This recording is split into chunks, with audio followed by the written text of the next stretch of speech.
Welcome back, everyone, to Just a Dude podcast. I'm Nathan, your host, and we're diving into the heart of real-life stories today. We've got an exceptional guest with us, someone who embodies the spirit of resilience, transformation, and chasing big dreams against all odds, Mr. Angel Gonzalez. Angel isn't just another guest. He's a former journalist, turned media leader, turned chef, and now a life coach, speaker, and author. His journey is a testament to how one can transform life's challenges into stepping stones for success. From writing for major publications to navigating the complexities of immigration and career pivots, Angel's story is one of constant evolution and growth. Today, we're going to explore how he turned the adversities of the COVID-19 pandemic into an opportunity for reinvention, focusing on life coaching, resilience, and communication. His book, 17 Faults Parenting Teens, aims to bridge the gap between parents and their children, fostering better understanding and connection. So buckle up as we discuss how to become resilient when the world seems to fall apart, how to dream big no matter what, and how to communicate effectively with those we care about most. Angel, welcome to Just a Dude podcast. Thanks for joining us today. Nathan. Thank you. Thank you so much, Nathan. I appreciate you being here with us. I just wanted to, your background's so unique. I just wanted to give you an opportunity to kind of explain your journey from where you started and how you went through the pandemic and where you are now. Well, Nathan, imagine I can start since I was 7 years old, but I'm going to try to make it short here. I am a life coach, first of all. I work as a transformational coach. I help people to resolve issues that they have in their blockage, and I work with them to get results. Whether you are in a situation in which you need to overcome any challenge or you need to come back from any pitfall that you experience in life, whether it's on business, relationships, or just for your personal growth, I work with them from different approaches in life. Now, it didn't happen just by casual. It wasn't a random issue that, I landed here as a coach, right, and we started doing this. I experienced a huge journey during my life that took me across different transitions. And those transitions start building this persona that you have in front of you right now. Everything started probably in 2000 when I started working as a journalist. When I started my career as a journalist, I got enrolled into the university just leaving the high school. I finished high school in July, and by September I was already studying in college. So what's happening is my path, my studies in journalism. And by the second year of my study, I was already working as a journalist. I was working as a junior reporter in a TV channel. Then I went to a newspaper. Then I jumped to another newspaper. I started building up my career until I got burned out. Because journalism isn't an easy profession, nevertheless, in Venezuela. I was experiencing all sort of issues as a journalist back then. I was 20 years old, probably younger than 20 years old in that moment. And everything was happening so fast, the social crisis, the political crisis, the violence. So in a moment, I started working as a reporter, and the other day I was already capped by the government. I was working with offices and start creating being part of all this disaster. And when I started looking at it, I decided to just stop that and leave the governmental offices and start doing something completely different from where I could help people with their real needs. So I decided to start a company. It was my first official business. I started a company with an associated, and we create something that was so unique in the middle of the crisis in Venezuela back in 2010. We create a food supplier that was actually affordable, because if you are familiar with the financial crisis of it there, all the prices of products were going up and up every single day. There was no many options for the people. There were no many opportunities for people get anything that they wanted. And what I did, I started hunting literally in the whole country the products that people needed every single day at home. And I didn't charge 100% of their cost. I was charging just as little as possible, just to make sure that the people could have on their table the food that they needed, and even the toiletry in the house because it was really difficult. It was really Yeah. difficult to afford them. It's you needed to go and put yourself in a line for a couple of days just to get a packet of toilet paper, for example. I was Wow. getting all those stuff from everywhere in the country, bringing it to the communities, making sure that it was on the right price, that they could afford it without having to put themselves into a line. Of course, it wasn't nationwide. It was something really focused on certain communities that needed. Sure. But I lived out of it for 2 years. For 2 years, I lived out of this service, and it was really, really fulfilling. From my connection with the people, my connection with the community started with my intention to bring in the reality, the truth about what was happening in the world, about Hmm. what was happening in the country to the people through my career as a journalist. But in service to the people, I decided to do this activity. Afterwards, the crisis went up and up. I had Yep. to close that company at a certain point because it was unbearable, the crisis, Yeah, and I I have to have to assume go that back to journalism. Yes, you reducing the costs that you had to try to make it more yes, affordable, that probably yes, just made it so expensive for you that, yeah, now trying to do good, you're now hurting yourself because you can't yes. afford it. Indeed, the transport, it was an issue because you doing this activity, traveling the whole country to find the products that people needed. You need to keep the vehicles in right Oh, yeah. state, in a good state of repair. And there were no pieces. There were no pieces to repair the vehicles. Get a wheel, it was really, really difficult. I have to, while I was traveling, I was buying stuff everywhere where I saw Right. because it was impossible to find the pieces to repair the vehicles as Man. much as it was impossible to find the food or to find the toilet paper or anything that people needed. So it was a really good service. I was very connected with that mission, but it was unbearable. And all of a sudden in 2012, the financial crisis went really crazy. And not as much as it is today, unfortunately, but it was really difficult. And I had to close that company. I went back into journalism and I did it for a few more years. I started working as a social media marketer. I started working in the multimedia, bringing the messages to people, trying to do the best that I could, helping Hmm. some brands that were still operating in Venezuela. In 2015, as consequences of the violence, I was targeted for quite a few groups. I took my family and I decided to move to Australia because it was really difficult for us to have to make a living in that Hmm. particular moment. I was a target additionally because I was against what was happening and the people in the government have a reference about what I was doing all this time. So So they I wanted to have to flee silence the you. country. Yeah. Yeah, I decided to leave the country and I came to Australia.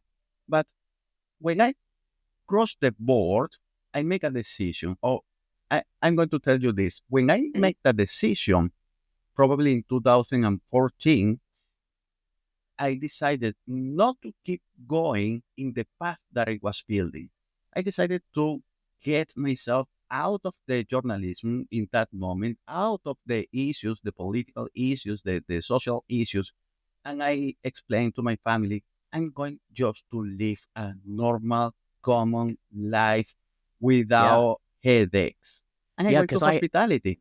yeah, I have to say that's got to be a huge change, and I'm sure you didn't take it lightly either to move from Venezuela to Australia. I mean, that's halfway across the world. So, but It definitely, wasn't it's if you were likely. being, Yes, yeah, if you were being targeted, there's no way that you probably could have stayed, right? I mean, for the safety of yourself and your family, you had to do something exactly. different. So it kind of just gave Back in you an the day, I opportunity. had a kid. I Yeah. had a kid. He was 3 years old, and I was married to a woman there, and the mom of my kid. And it was not safe for me, for my kid, and for my ex partner in that moment. So that decision changed my life completely. That Absolutely. decision Kind of gave you created, a clean slate, right? To start all over again. yes, exactly. And we are talking about because many people get stuck when they have to start over something. So if you face, for example, failure, if you face a transition, a big transition in your life, people get stuck into this because they don't know how to do it, or they feel scared, or people usually start overthinking about it, what's going to happen, because it's something uncertain. And for me, it was really uncertain. I didn't speak English at all. I Right. started speaking English a couple of years ago. I've been here for 10 years, and I actually get to the point to start talking this way with people with confidence, regardless without any concern about if I was doing properly or not, because I Right. was confident after 5 years being here in Australia. And the reason why is because the same decision that I took to live just a normal life drove me to a point in which I didn't have to communicate with people. I went to Right. hospitality. I become a qualified chef, and I worked in kitchens for 9 years in Australia. The only thing that I needed to communicate was yes, yes, chef, yes, chef. Right. Those were the three things that I have to say. I didn't have to say any other thing. I didn't have to share ideas. I didn't have to leave, build a message, create a structure. No, the only thing that I needed to actually speak in English was yes and yes, check. That's it. So That's all you needed. I lost that part of me for many years, which was the part of communicating. Hmm. I felt that I was dying, my friend. I Yeah, I felt can that I was imagine. dying because I started my journey as a journalist. My whole life was communicating ideas, was talking to people, connecting to people. And all of a sudden, for a few years, the only thing that was required from me was cooking chicken parmas, cooking risottos, and saying, yes, chef. I was That was dying it, huh? emotionally, mentally, everything. And I started looking for options. I started looking for a getaway there. And COVID happened. COVID Right. happened in 2019. I'm So going to yeah, tell you talk about something, Nathan. yeah, communication was already a struggle. Now COVID-19, where they take everybody and say, get away from each other. We went to lockdown. The only people that I was talking to was my wife and my kid, and I didn't have the command of the language to find a different job. In lockdown, where the jobs opportunities were really, really little, really, really low, Yeah. without income, with a family to feed, and not being able to communicate with people. In that moment, I understood that if the pandemic don't kill me, this limited this limitation that I have is going to kill me, because I won't be able to get a job. I won't be able to get a life again just Hmm. by saying yes and yes, chef. I enrolled myself into a counseling diploma. I needed that help, and I found a way studying it to help myself to go through this process. I enrolled myself into a counseling diploma. I start hanging out with the Tony Robbins people. Hmm. I went to the first UPW virtual. I was there, and then I got all sort of information relating to coaching. I was listening every single day, hours and hours and hours of recording regarding coaching, regarding personal development. I started listening all sort of podcasts, everything that I could listen just to get information in education. And what's happened? I start feeling confident to speak because I was able to understand the language. I Hmm. was able to understand someone like Tony who speaks 1,000 miles an hour. Right. Yeah. That morning, when I understood everything that he was saying, I feel confident to start communicating and to start changing my life. My friend, I start working hard on my on my counseling diploma. I start working hard on coaching. I start building a brand. I open few accounts in social media. I Mhm. enroll myself into different certifications. you know, I got engaged into this process so deep that became, I start becoming that person, that the coach, the one who was concerned about the mental health of the people, the one who was concerned about the personal growth of the people, the one who was concerned about raising a kid with self-awareness. So Mhm. everything came together in that particular moment. And And you I know, start it's building up this. Yes. yeah, and it's kind of amazing because you can even see as you built into this, you're still using your past of wanting to help others and communicate and get that information out there. And now you've come into being a coach on your own, which is kind of Yes. that's pretty amazing to consider that you went through all these changes, went halfway across the world to flee from the challenges and the targeting of your home country, and knowing no English, learning it, Yes. enrolling in a program. I mean, that if that's resilience, if I don't, if that's the definition of it, if I've never heard it before. Exactly. If you look at what is the resilience concept, the resilience concept is the ability that people have to bounce back or to bounce forward from a pitfall. And Hmm. I'm telling you, I felt that I was dying just saying yes, chef, and cooking chicken parmas and risottos and pastas. I'm not gonna lie, I enjoyed so much what I was doing because I am passionate about what I'm doing. If I'm going to jump into something, I put everything that I have in myself to make sure that things happen the right way. So I learned the career, I learned the path as a chef, but I was dying inside because communication is my thing, Yep. And you communicating didn't. with people, connecting with people, and I couldn't achieve that in kitchens. Indeed, Yeah. it was a huge burnout that I experienced working in this particular Yeah. role. Because it's almost in the kitchens, even though there was other people there was no human connection because you couldn't effectively communicate with anybody other than saying yes, chef. Yeah, exactly, exactly. Of course, you build relationships, but there is something that most people will understand when you are working in a place that you don't feel yourself, that you don't know what's happening, but you know that you don't belong to there, you Hmm. don't belong to it. Then making building relationships is more difficult for the people who have similar experience to mine. Not speaking the same language is make it difficult. Hmm. Dealing with all the characters is difficult, and particularly the kitchen have some traits, some characteristics in which the mood of the people change every 10 seconds because of the Yep. dynamic of the job, the Hmm. fast-paced environment, or the heat of the kitchen. So Oh, many geez, things yeah. happen in there that create these emotional changes all the time. And additionally is the commanding because there are people who try to keep the teamwork as a brigade, something military. And these type of commands are not well received for everyone. I was one of those that didn't receive those commands in the with a smile and pleased about it. So Hmm. I was dying, mate. I was dying emotionally, mentally, physically there, and I found during the pandemic this door. I opened that door and start walking the path. I make all sort of mistakes.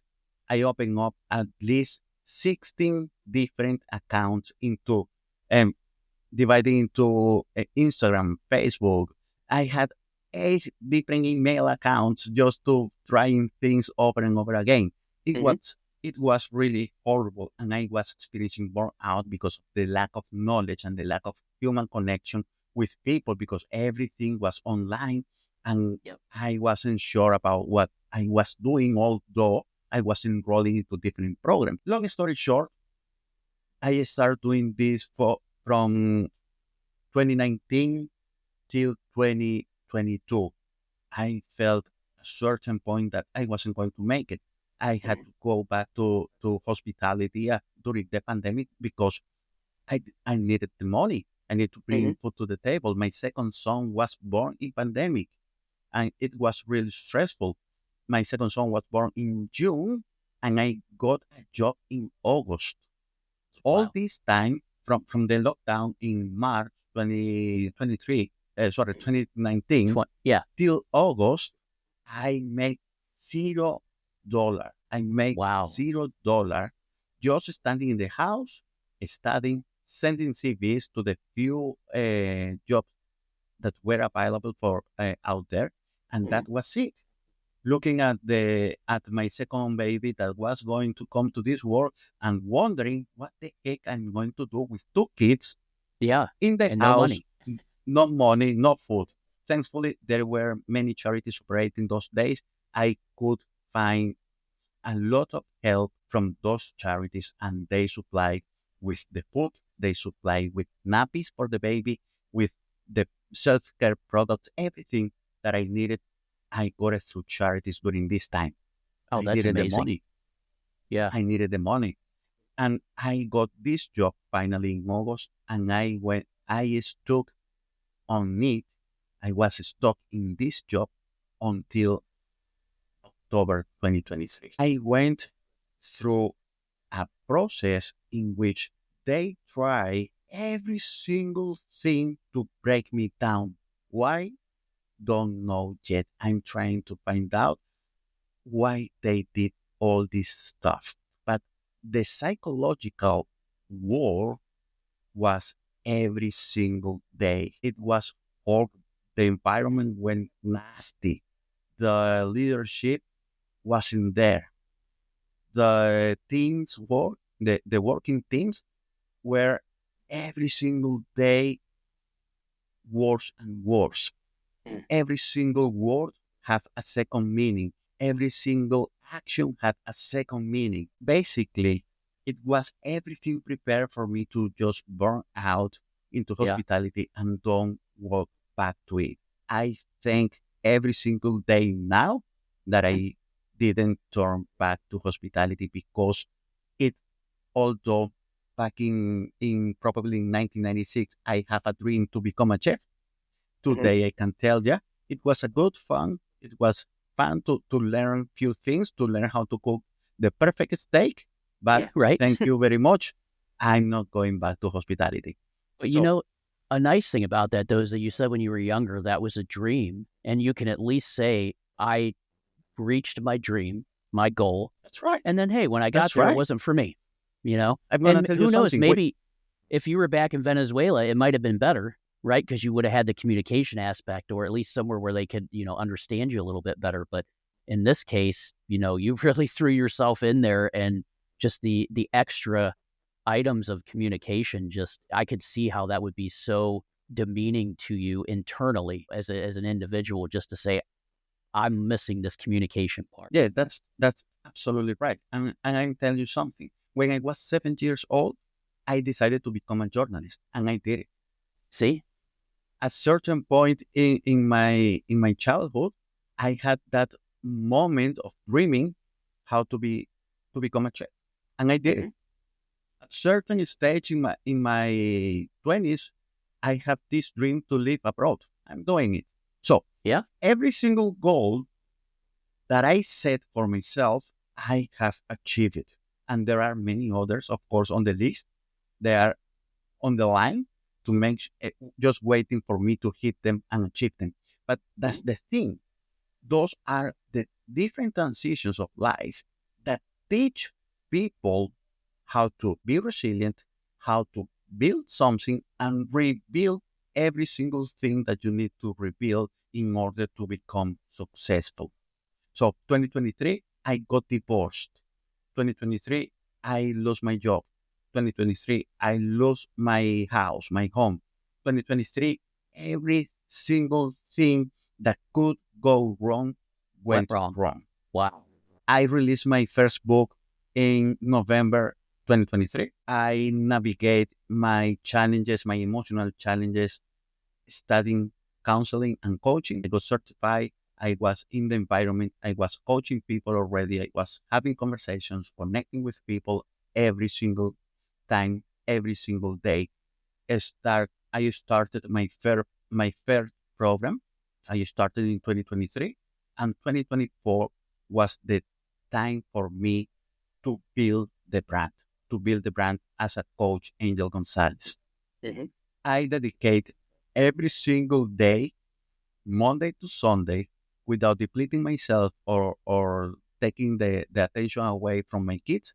I dedicate every single day to my business. I dedicate every single day to build a brand, to create content, to make sure that there was something that I could do in order to help people to be okay, to be resilient, to overcome their challenges, and to achieve their goals. So today I can say I am a result coach. I am a business coach. I am a coach who is prepared and ready to help you overcome any challenges that you have that may be hinder your growth, that may be holding you back, and whatever you need to resolve, I know that it's possible because there are many chances that I already passed through it. So Yeah. when someone tell me, hey, man, I have no idea how to resolve this, I got the solution for you. No worries. Let's talk about it. Let's Yeah. have this conversation and start working the path to transform your life for better. Yeah, that's amazing. That's a heck of a journey, Angel. To just, I mean, from where you started to where you are now, and now you're a coach, still doing one of the things that I think you found out through journalism and through working in the government with trying to get people the food is you've got that communication, you've got all this experience. I mean, tons of experience. Most people wouldn't even see half of what you've experienced in an entire lifetime. So I think that would definitely say you're qualified to be a coach. But Thank you so much. yeah, what would you say were some strategies, or what are some strategies that you would have for overcoming significant life changes and moving forward with purpose? Because obviously that's a big theme with you, is you've had a bunch of significant challenges in your life and you've been able to overcome them. Is there any specific strategy that you used for that, or Absolutely. strategies? Absolutely. Yeah. There are many strategies, but everything starts with your identity. What your identity is. Your identity is your belief systems, the roles that you play, and your values. That's your identity. That's the result of your identity. When you say, hey, who I am my beliefs, my values, and my roles. When I told you this story of my life, you can see all those transitions that I have navigated. Every single transition come with the charge of a role that I was playing. I was the junior journalist, I was the businessman, I was the manager director, I was the traveler, I was that, I was husband. I'm still that, sorry. I am that. Yeah, I was a husband.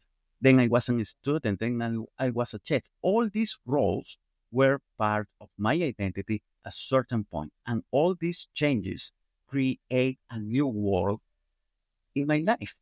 So every time that I started a new role, I did unconsciously a change of my identity. I have to transition from me, from one part of who I am to a different part and learn something to make this happen. Right. So the transition, for example, from manager director of a national TV channel to chef, it was a huge transition. That's a huge And transition. living this identity, living this role, and adopting this new identity and this role create a significant change in my identity. It created a significant change to the point that in 5 years, I couldn't find myself where I was. But I got conscious about this issue, this particular issue, after I started working on myself after I start working on personal development. But I wasn't aware. And that's what's happening. Many people go through these transitions unaware about what's happening within. And that's why you see at least 80% of the global population unhappy doing what they do because they Yeah. are not aware about what's happening inside, why that unhappiness is linked to their identity. And for example, second thing, your values. Mhm.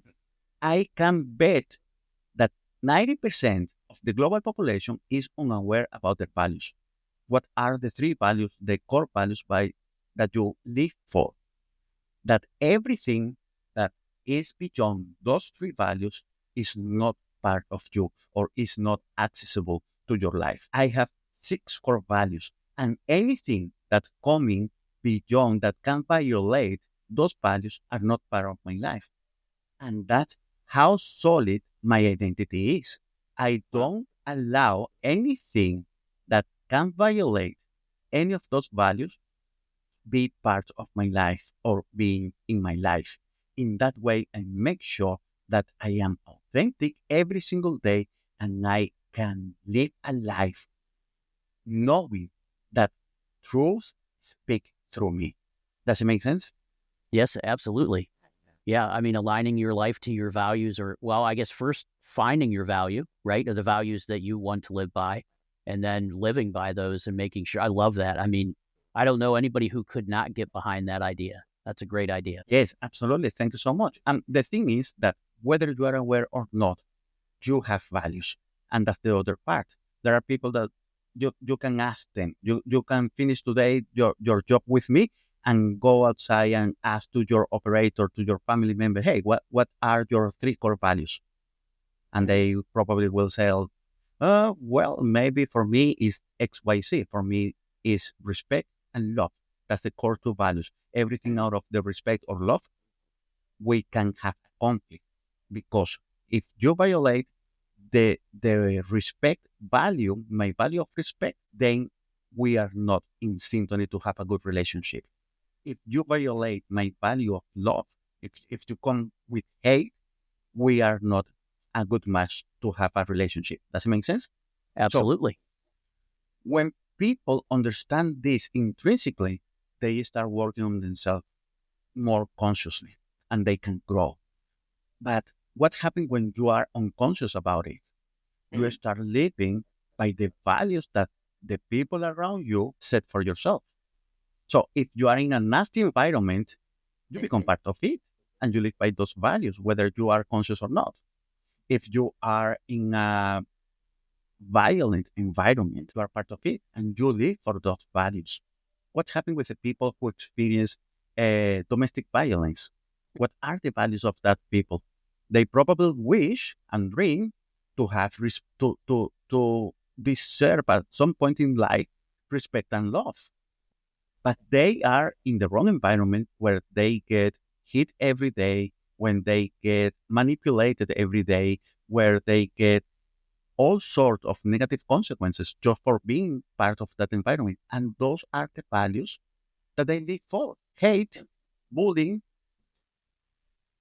probable fear, those are the values that they live for every single day, but they are not aware about it because they just live it. They just Right. experience it every day.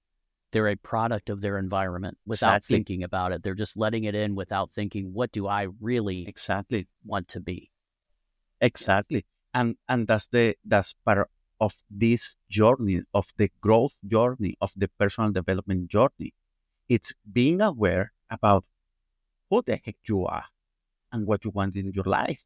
Because you need to understand you become the average of the five people you spend most of the time with. So if you spend most of the time with the people that abuse you, you become that, and you will abuse someone else's, whether it's your kid, whether it's your mom, whether it's your direct family member. Because when you are in a relationship, I'm talking about domestic violence, when you are in a relationship in which someone is abusing you every single day, what's going to happen next? You will abuse your kid. You will abuse your direct family member You because pass it on. Yep. that's what you live. That's what you experience. That's the value that you are experiencing every single day. And that's why this model also replicate and multiplicate every single day. What we want is to multiplicate this model, the model of personal development, the model of personal growth, the model of being and becoming and learn how to be resilient. In that way, we foster more opportunities to grow and improve the quality of the life of the people in this society. And Yeah. that's what I bet for. So how, in those situations, how do we become resilient when the world falls upon us like that? I'm so glad that you asked me because I'm going to explain you this way. I talk about resilience exactly under that frame. I speak about resilience when how to be resilient when the whole world coming to you and you are like this trying to hold everything. And Right. many people, the whole world experiencing 2019, and every single day someone is losing a job, someone is getting divorced, someone experiencing any sort of violence, someone is experiencing something in their life where that make them feel that the world is coming upon. Now, first thing is be aware of the issue. This is happening. This is happening. It's not a story. It's not a lie. It's happening. Mm-hmm. This is what's really happening, and I need to be aware of it. Number two, be aware of what's happening inside you. So, what I feel, what I am experiencing inside, what emotions this is generating in me, and what can I do? Those three questions are, those three topics are a must to be aware about what's happening. Now, the point here, and I want to illustrate it this way. Did you watch Rocky? Yes. The movie Rocky? Did you Yep. watch all six? I think I have. Yeah, I think I have. I have to think. I am Yeah, a I'm pretty fan. sure I have. I am a fan of Rocky, and I watch all six movies. Now, Mm-hmm. what's happening in Rocky 1? The whole world fall on Rocky, Yep. fall, and what's crushing and pushing down every single time. Yes? Now, Mm-hmm. what he did, what he got to achieve was really amazing. He was broken emotionally, he was broken financially, he was broken mentally, and he engaged in an activity that he loved. Whether Right. you are a lover of boxing or a hater of boxing, that was the activity that he loved. He was good Yep. for it. And with all the pain, physical pain, emotional pain, mental pain, he break through it and he got to start building a career. Now, what does it tell you? You need passion. You need Mm-hmm. passion and the decision to make things happen in order to break through when the world is falling upon you. Now, if you watch Rocky 2, Rocky 2 was the best moment for him because he was coming from the version of this guy who was totally broken, who had Yep. nothing to offer, to someone who was already recognized and who got to defeat the champion in his ways. So he got to defeat the champion, he got to be recognized, and he was already someone Mm-hmm. who people was talking about, Yep. someone who could provide for his wife, someone who was starting experiencing something different in life. That tells you that you need to be resourceful. That tells you the number one passion, second one resourcefulness. Mm-hmm. The third one, what is showing you? It's showing you a guy who got to the pinnacle of the career, who got to be to build wealth, who has the house of his dream, put on the table everything that he wanted, fame. People loved him because who he was. Mm-hmm. But he got into that issue that many people experience in life, and he got cocky. He started living out of this stereotype that was dragging him down. And Right. that's exactly what happened to him. He fall down again because he wasn't prepared for the level of success that he experienced. Now, the reality is that when he went down emotionally, he was broken again. He Yeah. tapped again into the loss, into the grief, into the issues that he experienced once upon a time. But this time, he wasn't starting from zero. He was already Rocky. He was Mm-hmm. a referential for the people. So he could rebuild himself and start and understand, hey, what I miss in this movie, I miss the training. I miss the I miss the everyday training. I miss the eye of the tiger. I miss the both eyes. In order for me to be successful, this is what I did. So what I'm going to do now, I'm going to do it again and I'm going to double it. Because when Mm-hmm. I double it, I'm going to make sure that this won't happen again. So Rocky 3, for me, is the perfect example of a resilient man. A man who Yeah. is able to overcome the challenge when the world falls upon you. Because you did it once, you did it twice, and you are going to do it for third time. And no matter the size of the challenge, and I'm talking here about in Rocky 4, it doesn't matter the size of the challenge, I'm going to face it, I'm going to defeat it, I'm going to overcome it, and I'm going to make sure that I come back in a better position than I was before. At the end of the stage on Rocky 6, you see the last stage of life where people want to be just settled, where people want to live life. He started a small business, a family business, just talking to people, connecting to people, and making sure that he could fit the tummy of someone into his community. That's what I'm talking about here to be on building resilience. Is the resilience not only to overcome challenge, win, and go to the top of the mountain and take Mm-hmm. the picture, the rocky picture. I love Right. that part of the movie. That's the thing, is my favorite. But what's happening after? Are you going to live the rest of your life like that? No. You need to understand that at certain point you are going to find your equilibrium, your final Yeah. balance, and what you give to the world is what actually is will talk about, will speak about who you really were inside, and that's something really really important. And make sure that understanding these 6 stages of life, which are represented on these movies, is going to help you see yourself as a human being able to overcome challenges, because it's not just that character, it's not the fictional character that Rocky shows, but it was Sylvester Stallone's life as well at a certain point, and Right. it is the life that many people experience every single day. Now, many Yeah. people don't know how to do this because they are not aware about their belief.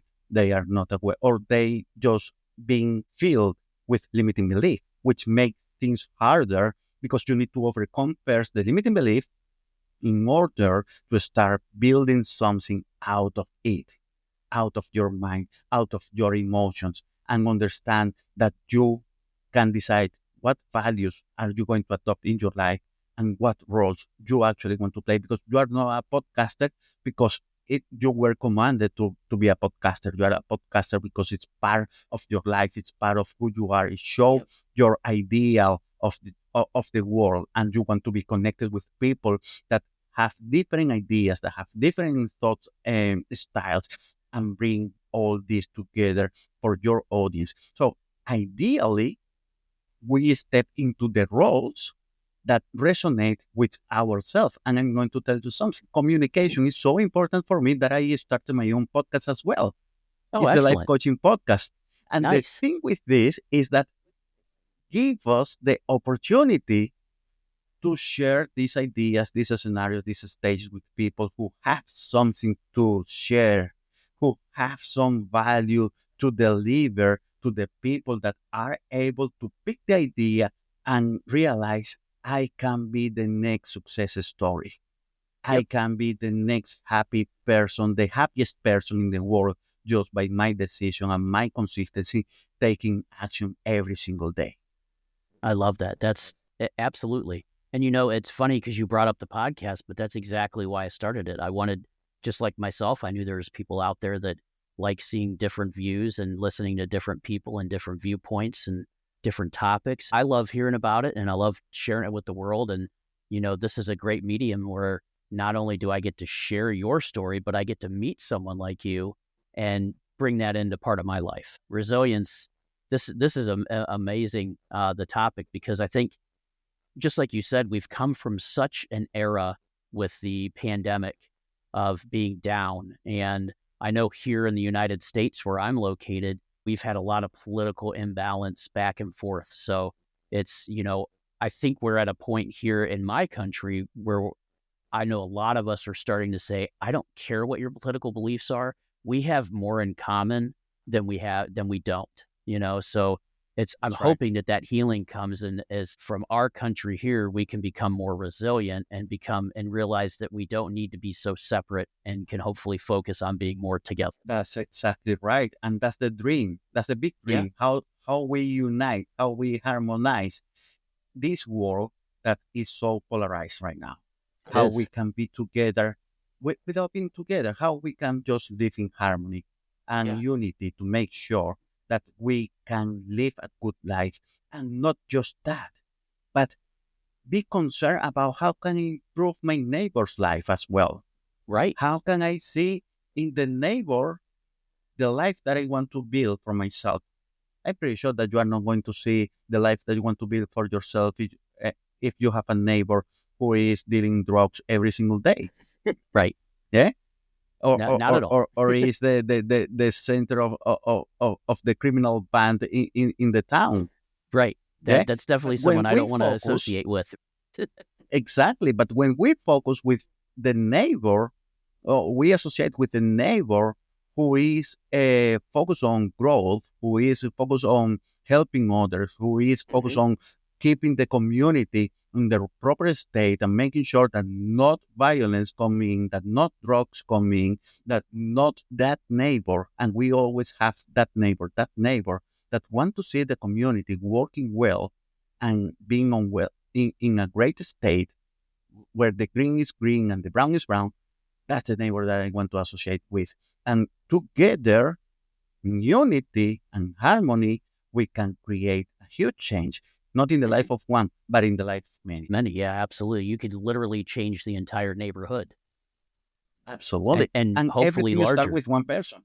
Yeah. And that was my thing when I thought years about starting a podcast, and I said, well, what's one voice going to say? But you never know. One voice, this show could reach, thousands or millions of people and your message come up. This could change the lives of somebody. And that's exactly what you're saying. Our neighbors now are globally, because anybody who listens to this podcast when it comes out is going to have the opportunity to remain or figure out how to become resilient and start building those positive communication types and relationships with people. Exactly. Exactly. I'm going to tell you, you don't need to experience the worst of your life to become resilient. You don't want to wait until that happens for you to understand that you can make a change every single day, that you can live your life, the best life possible every single day, just by the power, employing the power of intention. If you Yep. employ the power of intention and you decide that today is going to be the best day of my life, regardless what the challenge is, you are going to have that experience because life is the compound of every single moment that you experience. So you are intentional in building those positive moments in order for you to experience the best life possible. I We love have that. only one opportunity, and this opportunity we need to use it wisely and live a great life. Because why do we have to live in violence? Why do we have to live with all these issues that are happening in the world when we have the capacity, the unlimited capacity to create the results that we want for our life, to improve the Yep. quality of our lives? And There that is no helps reason make for us, yeah, and even just improving ourselves helps make us a positive role model, so to speak, for those around us. exactly, and that's the legacy that we leave. The real legacy that you leave is what you teach to the next generation. What do you want to teach them? Do you want to teach them violence? Do you want to teach them addiction? Do you want to teach them every single vicious that is damaging this world? Or do you want to teach them how to be resilient? Do you want to teach them how to navigate the life as it is and how can improve them? I say to my kids every single day, you are a leader. You first are the leader of your life and you need to learn how Yep. to lead yourself properly. And secondly, you are the leader of the group that you engage with. Not because you need to be the boss or because you need to be ahead, because every single one is a leader that if you put everything together, you can create something marvelous for this world. But what happens when you are in the wrong environment? Right. There are negative leaders as well. There are negative leaders as well, but we need to focus on how to build positive leadership rather than keep replicating and multiplicating those negative things that are still causing damage in the world. We need more of the positive and less of the negative so that Yep. way we can create the world that we want to live and the world that we want to live for our kids, for the next generation and the next one. What if we start thinking about what we can do today in order to secure the world that's going to stay in the next 5 generations.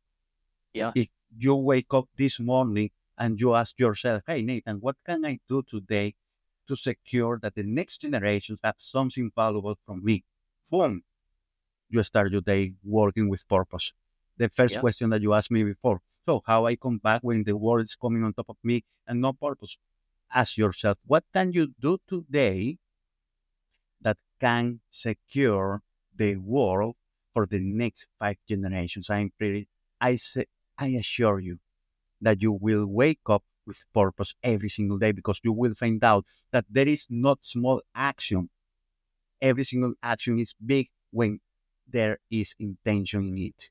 And if Yeah. their intention is to create the positive change for the next 5 generations, I'm telling you that you will do your job with more passion, with more willingness and emotion in order to bring the result that you want. You get yourself into a nice positive mindset to start your day, and then just let it take wind and go and move. That's how it is, my friend. So with this resilience, and then obviously we want to improve ourselves. So what is there's got to be an importance of some ambitious goal setting, right, to make consistent progress. Do you have any recommendations for the listeners on that, on how to make ourselves better and to set those goals for that progress? So there is something important that I want to rescue here in this question. This was a debate that I had this last week with another group of people that I was Mhm. working. There are people that think the wrong way out of that statement, how we make ourselves better. And I was talking with this specialist, and he said, well, if you want to make yourself better, it's because you feel that you are not enough.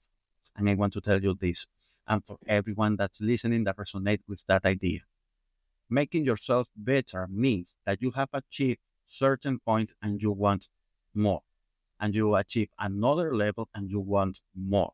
It doesn't mean that you are not enough. It means that you want more of the best, that you want more of yourself, that you can demand yourself to improve every single day. And that's why it's called continuous improvement. You can Mhm. improve every single day, so every single day you are better. And these people were telling me, no, but that means that today you are not enough because you are thinking how to be better tomorrow. No, it means that today you are good and tomorrow you're going to be great. And tomorrow you're going to be good again and you're going to be great the next day, because you are focusing on just a continuous improvement. You are focusing on making sure that you are up to date with your emotions, with your mental state and your physical body every single day. And if you are a spiritual person, please go for it. Keep improving every day, because we need people who is focused on the positive spirituality that create, that shape this world in all 4 dimensions. Now, Yeah. back to your I love question. the way you said that, though, because talking, when you first said that, is you're trying to better yourself because you don't think you're good enough. And that resonated with me because I was like, well, I suppose that could be, but I love the way that you said it better, is because you've reached a certain level and you just want to get to the next level and just keep Yes, building exactly. and building. Yep. I love that. Thank you, Nathan. And that's part of life. Sometimes we overthink and we overcomplicate things that's We supposed to sure be do. simple. And these people who I was talking with this particular topic last week, it was a beautiful debate. We talked about this only topic for around 45 minutes. And at the end, we came to the conclusion, well, it's true. We just want to be better. We, Mhm. we, we, sometimes people get so root into that limiting belief of not being good enough, that something that is present in their life for the whole life. And some of the people that was in that group, they are a baby boomer. So Uh, this generation that is tough, that they came from a really bad time, but those limiting beliefs were rooted in such a way that is so difficult for them just to break them and understand that they are much better than they think about themselves. So in this new wave, in this new generation where we are living, of personal growth and personal development, understanding this, it's important because we are shaping the next generation. Right. We are shaping the generation that it's going to take over and create all the changes that we could dream 10 years ago, 20 years ago. Today, we are in the era of robotics. Today, we are in the Mhm. era of commercial space trips. We are in an era of AI.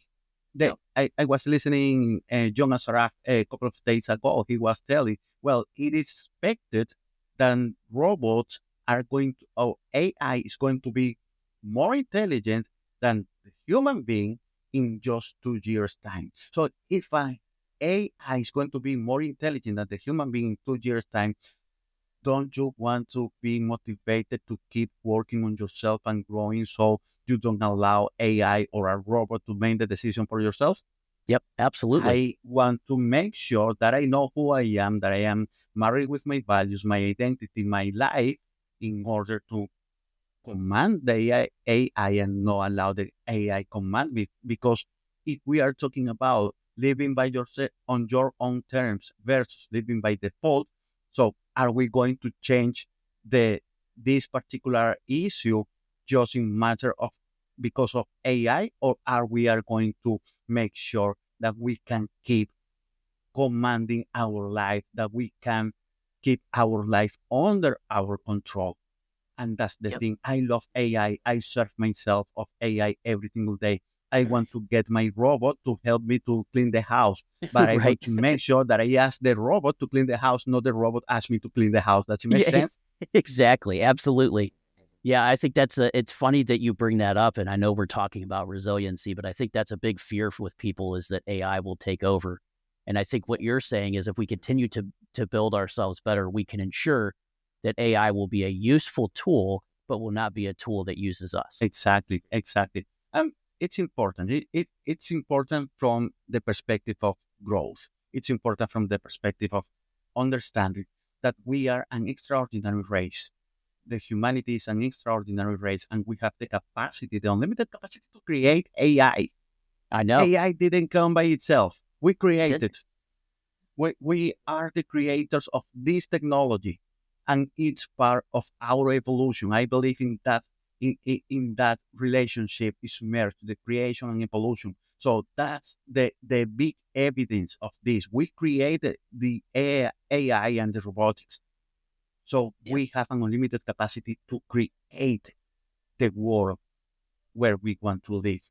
Now, what type of world are we are going to create? What type of Right. world do we want for our next 5 generations?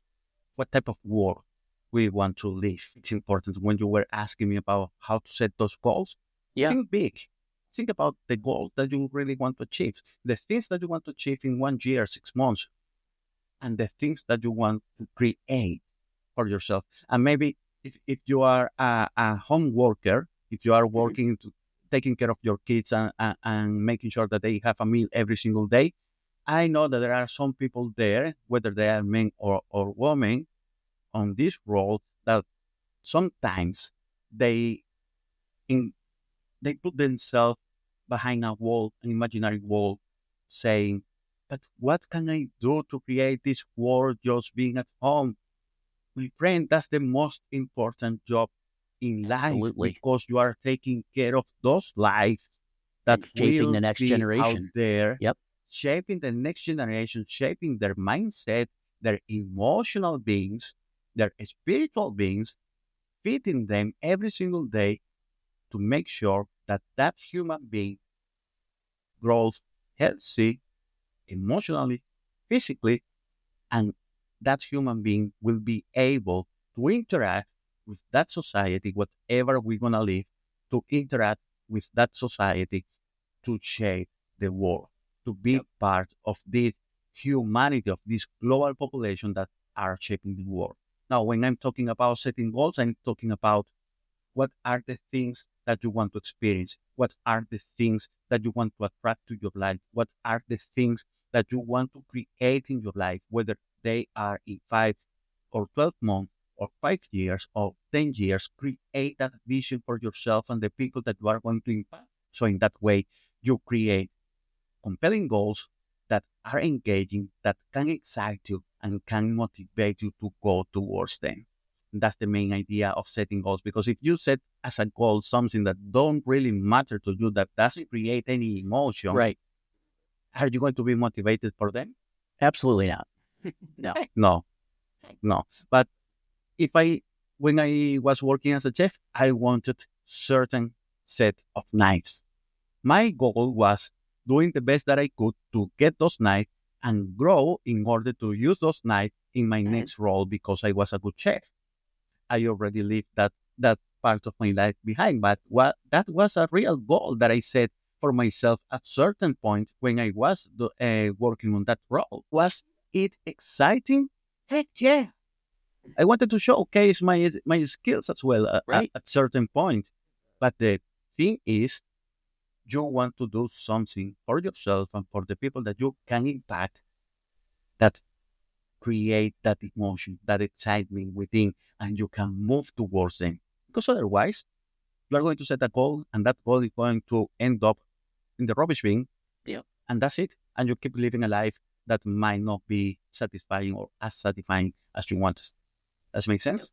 Absolutely. Absolutely does. Yeah. I mean, I don't know why you would set a goal that didn't mean much to you anyway, because then it's not a goal. It's just, I don't even know what you would call it. But yeah, generally, and I think that's great that you call that out too, is that we should be setting goals for ourselves, not letting others set goals for us, individually, personally. And we should put good thought in those and make sure that they excite us so that we actually have an opportunity to meet that goal.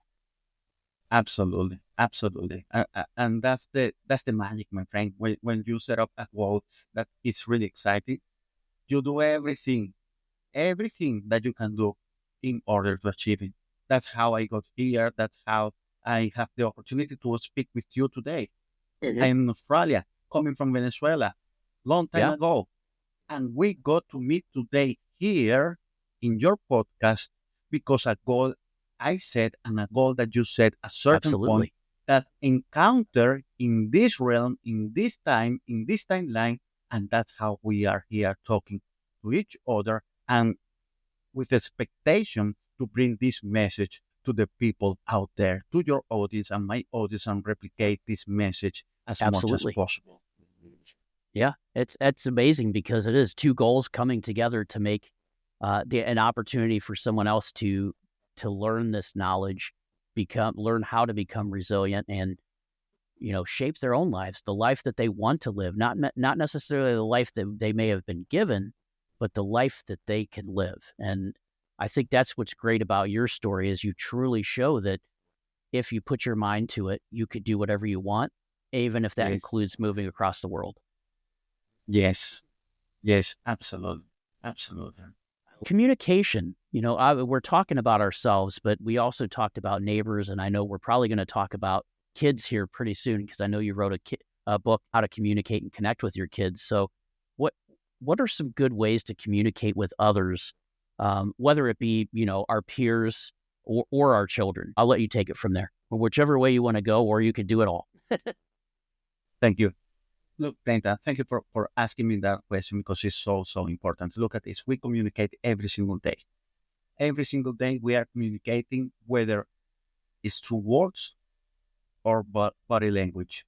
We are communicating something all the time. We are communicating ideas. We are communicating feelings. We are communicating emotions. We are communicating through our work. We are communicating every single time. Now, how to communicate with peers? I believe, and I certainly believe, in being honest. We need to communicate with our peers from honesty. We need to communicate with our peers with the intention to create an honest conversation, an honest space in which we can exchange ideas or information that is going to fit with the things that you want to produce. So, how do we communicate with our peer? With respect as well. We need to understand that we are communicating with another human being and we need to be respectful. We need to be compassionate as well because sometimes people want to communicate from an state of mind in which things are just straightforward, and I am guilty of that. things are just straightforward and there is only one point of view which is available. I'm not guilty of that. You communicate with a peer, you want to be compassionate because you don't know what's happening in that life. You don't know what's happening in that world. And you want to communicate in a way that that person, that other human being, just understand that you know that something is important for you right now. And that communication open an opportunity, open a realm in which things can happen for better. So it's important when we communicate with the intention of understanding to make ourselves be understood and to understand the other person. Now, how we communicate with our kids in the same way. We need to be respectful. We need to be honest and we need to understand. And sometimes in the role of parents, we miss those three. We miss honesty, respect, and understanding in the role of being a parent. Why? People miss this because we are shaped by the previous generations in certain ways. And every single limiting belief, every single attitude, every single behavior coming from those generations were passed on to us and we start replicating. Now we are in an extraordinary time. This is an extraordinary era in which we are more conscious and we have more opportunities and more channels to start changing this pattern, this behavioral pattern. And how do we do it? We do it through awareness. Mhm. Now, being aware of this create the opportunity for us to be more focused on how we communicate with our kids. In my book, 70 Faults Parenting Teens, Insights and Strategies to Communicate with Our Teens, I explain what 17 different scenarios in which parents fail communicating with their kids, connecting with their kids. Some of those scenarios is workaholism, and people that spend hours and hours and hours just working without any type of connection with regard to their kids. Entrepreneurs, be careful with this. I am an entrepreneur. I spend a lot of hours in my work, and sometimes that build me as well. So understanding this from your own reality and the stories that other people have experienced is important, and that's it in there. Another issue to communicate and connect with your kids is yelling. The yelling parent. How many are guilty of yelling? How many Yeah, times were you yelled by your mom or your dad? How many times was I just commanded, you need to go and do this? Yeah, exactly. Or they use your full name and you know you're in trouble. exactly. And those are the type of things that are passed on generation through generation. And we have the opportunity to create a change. Now, there are a different paradigm. There are people who believe that not yelling, not raising the voice, it creates a gap in the respect, in the relationship with your kid.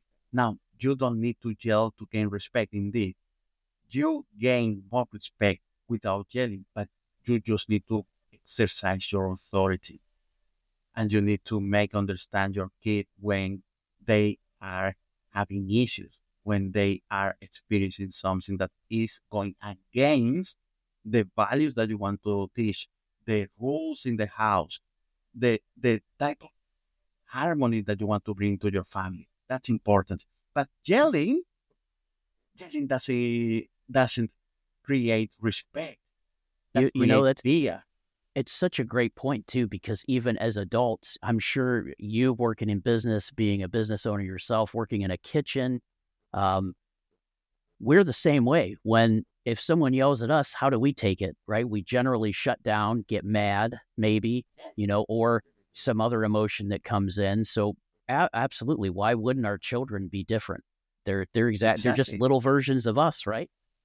Exactly. What does it create? Anger, fear. Fear, yep, People shut down. People don't want to sadness, yeah, to be there. absolutely. Exactly. Those are emotions. Those are emotions that shape that human being. What do you think that human being is? How is going to be his life or her life, their adult life, if they grow with fear, with anger and sadness? we can see every single day in the newspaper. We can see every single day on the street. We can Yep. see that people, we can know today how their childhood was because of how they behave today. Yep. And that's something that I certainly don't want it, and I know that you don't want it happen for the next 5 generations. Absolutely not. No, I think we need to make more, not make, but we need to enhance our children, even, our young adults, to be, to show them respect, to make sure that they are more respectful, and to, like you said, align to those values that we want to not only instill in ourselves, but if they're important to us as parents, then we should instill those into our children as well. And Yeah, if we're yelling at them all the time, that's definitely not going to happen. Probably not easily anyway. that's right. That's right. And it's important for us to understand that the communication is something essential to be able to shape that generation, to be able to create that change, to be able to shape that society, that community, that people that are going to take over. What again? What is the quality of the world that you want to leave for the next generation? What is the quality of the society that we want to leave for the next generation? How do we want the society run over the next 50 years or 100 years? If we don't think about this today, what's going to happen? Everyone's going to be mad. Everyone's going to be angry, or We're seeing everyone's going to be lazy. exactly, and Everyone's going to be dominated. we're almost seeing that now, in our world, and we need to turn that around. We need to do it quickly. And our newest and our youngest generations are the ones that are going to be able to do that if we provide them with the right resources as parents, and that give them a good example of resilience and communication. And that's pretty amazing. That's pretty powerful if you think about it. Well, I don't have to tell you, Absolutely. you wrote the book, but yeah, it's definitely very powerful. No, thank you. And it's not just because it's on the book. So this is one of many books. This is one thought out of many thoughts. And if you look at this, 3,000 years ago, there were few people who were able to pass these thoughts. 100 years ago, there were a bunch of people who were working on these type of things. And nowadays, we are a massive army all around the world using technology to bring this message to the people, to more people, in order to create a better world. And if this is happening, this is not random. This is not because a bunch of people wanted to build a multi-billionaire business. That's something that was good. Yay, fantastic. But it's not random. We every single day more and more multipliers of these type of messages because we are concerned about the destiny of this world, about what's going to happen in the future if we don't take care of the present. If we take care of the present, we secure a future. But if we don't take care of the present, what's going to Then happen? we have no With future. all this technology available, with all these things that are not contributing in any way for creating a better world, what's going to happen in that future if we don't take care of this present? So that's something that wake me up every single morning, more motivated to build every single thing that I am building in order to make sure that the next generation is a generation able to think critically and make decisions every single day that are growth oriented, that are future oriented or futuristic vision, because you want to make sure that this next generation has a vision about the world that they want to live. Yeah. What if, there are many, many movies that I am a fan of the movies, and there are many, many movies that show this type of future crash that we are destined for. I don't want to believe that's possible. And because I don't want to believe that's possible, my purpose every single day is create something that can help my kids to think critically, and they can pass that thought to their peers and their peers multiply in the same way with their families and so on. So that's how we take care of the present every single day. We take care of the present, making sure that we multiply. Yeah, what you just said there, Angel, is I think from a 10,000 foot view, we think about how we interact with our children individually. But you brought up a good point there, is that they go out into society, right? Whether it be school, playing with friends, whatever it may be, depending on their age. And they can exemplify that message that you're instilling in them and possibly give someone else a view to say, hey, you know what? They're happy. Maybe this is something I can do. And maybe I can do more things better instead of being bitter or what I have at home. I have a friend who can give me a different outlook as opposed to what maybe I'm getting at home. That's right. And that's happening every single day somewhere in the world. I'm going to tell you, I am really proud of few of my friends because of what they have achieved. And I am more than happy knowing that I was part of this success. Yeah. Whether it was with an idea or a direct help to make sure that they could have a great life, the life that they are experiencing today, and they are passing those values to their children, and their children are going to pass to their next generation.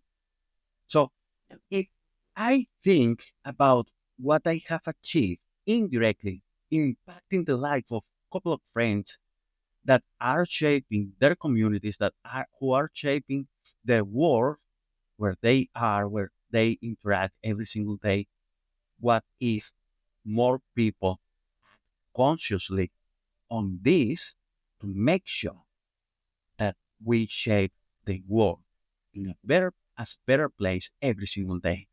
What do you think is going to be the result?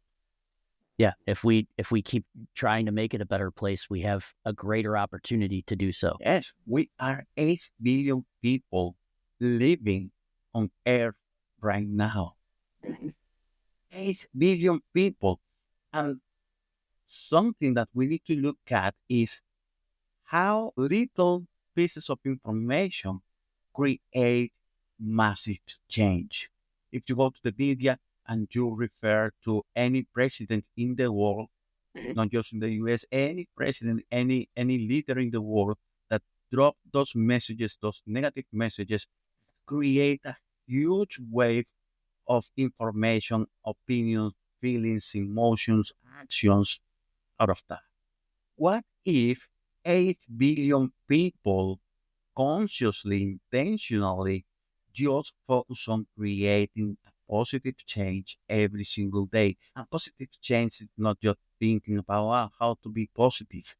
It's taking action about consciously and intentionally focus on the outcomes that you want to experience.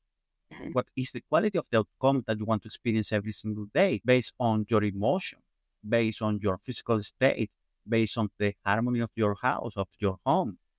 What those outcomes and how can you start influencing on experiencing more of what you want rather than more what you don't want? Yeah, Does it make sense? absolutely. Adding to it, look at today we are bombarded by digital information. Uh, I was running a workshop this week and I was talking about the importance of being present on the social media market. But one of the things that we are exposed to is the negative information that also run every single day on social media. Yep. What you focus on, you attract the most. And that's something that the algorithm has shown every single day. Now, we have a list of influencers in our life who are on social media. And we listen to them, we watch them every single day, and we shape ourselves, sometimes influenced by them. But who are the first influencers in life? Who were the first influencers in your life, Nathan? Yeah, my parents. Parents. Every single thing that you learned from 0 to 5 was coming from your parents. Yeah. Next, your extended family. your community, your school. Nowadays, school kids can have access to social media. Unfortunately, yes, but we didn't have that. The No. main influencers are our parents. The main influencer of my kids is me and their mom. So if we don't take care of the information that we share with them, on the teachings that we share with them, what do you think is going to be the destiny of those human beings? Yeah, they're going to start It's taking that going to be influence from social media. Yep. exactly. It's going to be influenced by other people, social media, the people in the community. If I don't take care of my community, what is the quality of the people that are going to influence their life? Yep. If I don't take care of what I'm consuming on the media, what is the type of people that are going to influence their lives? I'm coming from a communication background, and I tell you something. There are so much crappy content in the Yeah. media, Yes. so much crappy content running every single day on social media. We need to look at this. We need Yeah, to take care of this. I think that's a big issue impacting the world now, especially for our children, is us as adults are able to decide what we want to see, what we don't want to see, and can take things a little bit differently. Even if we don't see something we don't like, we know, hey, I don't like that. It's not going to impact me.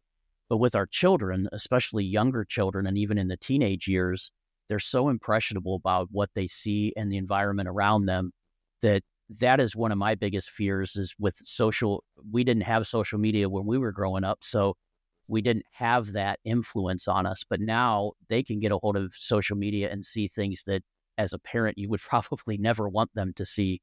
And that's one of the things. I don't know if was it Australia that banned social media under a certain age?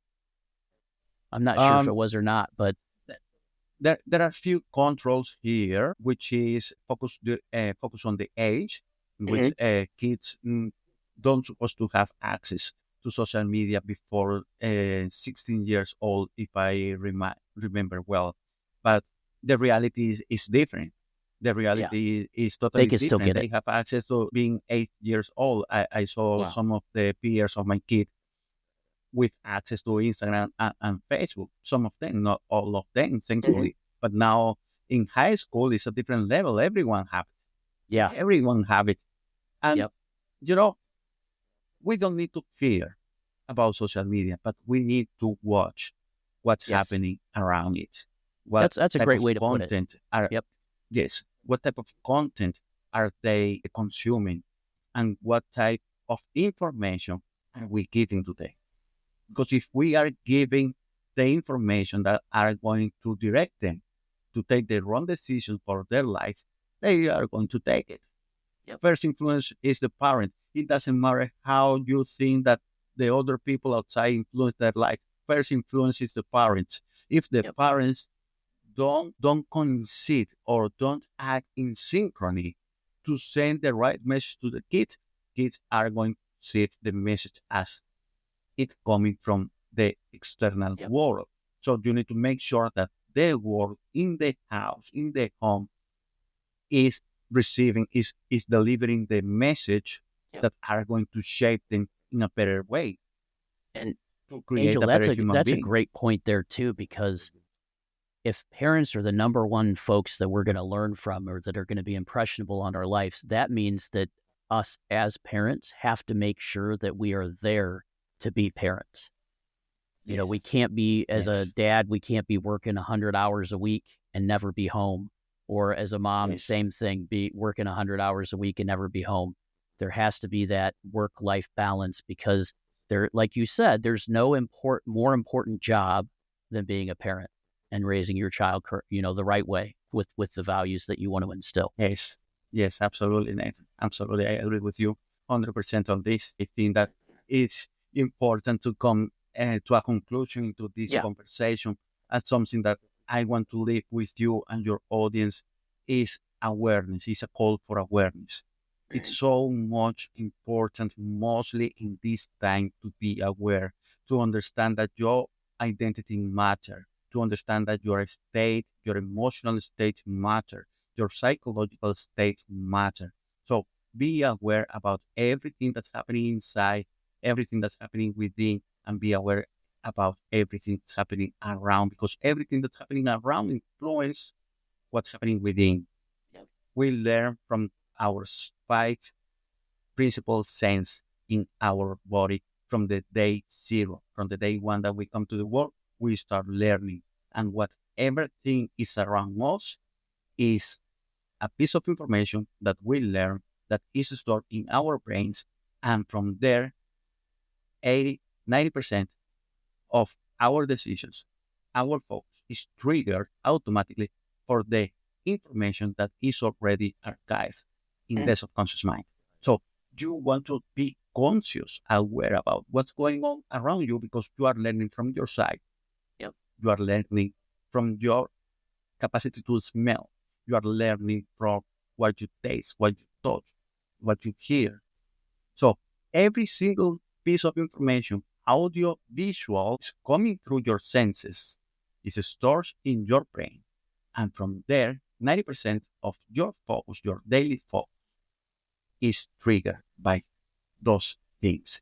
If you take care of your environment, you take care of the things that surround you, you take care of your inner peace as well. If you take care of what you are feeling, what emotions that you are experiencing, and what are the emotions that you want to experience, you take care of your whole life. So this is important. Awareness about what's happening within, what's happening outside, because that outside influences what's happening within. Yep. Absolutely. I love that. That's a great ending message. But Angel, I want to give you an opportunity. Do you have any new projects coming up, or is there the best way for our listeners or viewers, if they watch the video podcast, for them to get a hold of you as well? Look, how people can contact me, all my social media, you can search for Coach Angel Gonzalez, Gonzalez double Z, in the beginning at the end. I am on Instagram, LinkedIn, Facebook. What I miss, that there are many social medias nowadays. I am on YouTube as well. I am producing the life coaching podcast. I am administrating the life coaching community on Facebook. You are more than welcome to participate there. Every single week, I'm going live with a piece of coaching, with a capsule of information and education to bring these type of messages, to talk about the things that matter to every single one, every single person in this world. You can also check my website, Coach Angel Gonzalez. I love to participate as speaker in events, as speaker in podcasts. So how to contact me? Just search in Google, Coach Angel Gonzalez, and you are going to find me there on the first page. Excellent. The second thing about the projects, there are many projects coming up, but something that I'm working right now, I am helping brand new coaches to set up these type of businesses. Why? Because I want to help more people to replicate and multiply these type of messages. I truly believe in what I said before, which is we are 8 billion people in this world. The more people we add on this project, on this wave of personal growth, the better the results that we can achieve to shape a better humanity, an upgraded humanity, and humanity 4.0. Now, I am working with coaches, mentoring coaches in order to set these type of businesses and replicate these type of messages, making more people that think positive create and multiply more positivism in this world. Another project, I'm working with a transformational coaching as well, through which I help people to achieve the results that they want. Different project is a book that is coming up probably at the end of this year. It's about parenting, how we can parent kids that lead. So those are the main projects that I can talk about right now. There are many others still on the line, but we start with these three. Yeah. So all of our listeners can definitely follow you on your website. And I know I will have all of your information listed on my website as well, justadudepodcast.com. So we've got the under the show guests, all of your information will be there, Angel, and the guests can find you that way too. But yeah, just Googling Coach Angel Gonzalez will most likely find you, because that's how I found him. So, well, Angel, I want to thank you so much for joining us here on the show. And this has just been an excellent conversation. So thank you. Thank you so much. Bye. All right, wrapping up another fantastic episode of Just a Dude podcast. Today's conversation with Angel Gonzalez has been nothing short of inspiring. We've journeyed through his incredible career from journalism to life coaching, diving deep into the essence of resilience, transformation, and chasing those big dreams. We talked about how to bounce back when life throws you curveballs, navigating through major transitions with grace and purpose, and the art of dreaming big while making consistent progress. Angel shared invaluable insights on communication, especially how to connect with your kids in meaningful ways through his book, 17 Faults Parenting Teens. If you're looking to connect with Angel or learn more about his work, check out his website and follow him on social media, all of which will be linked in the show notes and his guest profile on justadudepodcast.com. Don't forget to grab his book if you're a parent or know someone who could benefit from its wisdom. Thank you, Angel, for sharing your story and strategies with us. It's been an honor having you on the show. To all the listeners out there, if you liked this episode and it struck a chord with you, don't forget to subscribe to Just a Dude podcast on your favorite platform. Share this episode with someone who might need to hear it, and leave us a review. It really helps us keep bringing these authentic conversations to you. Until next time, keep pushing through your challenges. Dream big, and remember, you're just a dude or a dudette, but you're capable of extraordinary things. Catch you later.